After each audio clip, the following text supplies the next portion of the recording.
Hi అండి, నమస్తే. అందరూ ఎలా ఉన్నారు? నేను Swathi. Welcome to Swathi Prasad's blooming kitchen garden.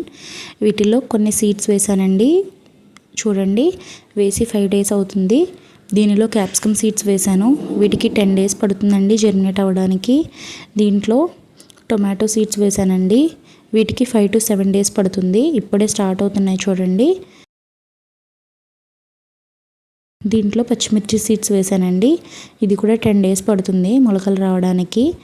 ఇది చూడండి, దీంట్లో బ్రింజాల్ వైట్ రౌండ్ వెరైటీ వేసానండి. నేను అన్నీ కూడా 4 to 5 సీడ్స్ వేసాను అంతేనండి. ఎందుకంటే నా దగ్గర ఎక్కువ మట్టి అవైలబుల్గా లేదు. ఈ సీడ్స్ అయితే మొలకలు ఇప్పుడే స్టార్ట్ అవుతున్నాయండి. ఇవైతే ఇందులో brinjal white long variety seeds వేసానండి. ఇది ఇంకా స్టార్ట్ కాలేదండి జర్మినేషన్. వీటికి కూడా 5 to 7 days టైం పడుతుంది. ఇది బ్రింజాల్ పర్పుల్ లాంగ్ వెరైటీ అండి. ఇది కూడా జర్మినేషన్ స్టార్ట్ అయింది. ఇదైతే మార్నింగ్ లేచేసరికి నాకు ఇవి కనిపించేసరికి నాకు చాలా హ్యాపీ అనిపించిందండి. బాగా పెరిగితే ఇంకా గ్రీనరీగా బాగుంటుందండి. నా రిక్వెస్ట్ ఏంటంటే, నాలాగా మీరు కూడా ఎంతో కొంత గార్డెనింగ్ స్టార్ట్ చేయండి.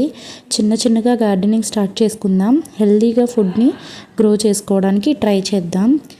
వీడియో నచ్చితే లైక్ చేసి ఛానల్ని సబ్స్క్రైబ్ చేసుకోండి. థ్యాంక్స్ ఫర్ వాచింగ్ అండి. బాయ్.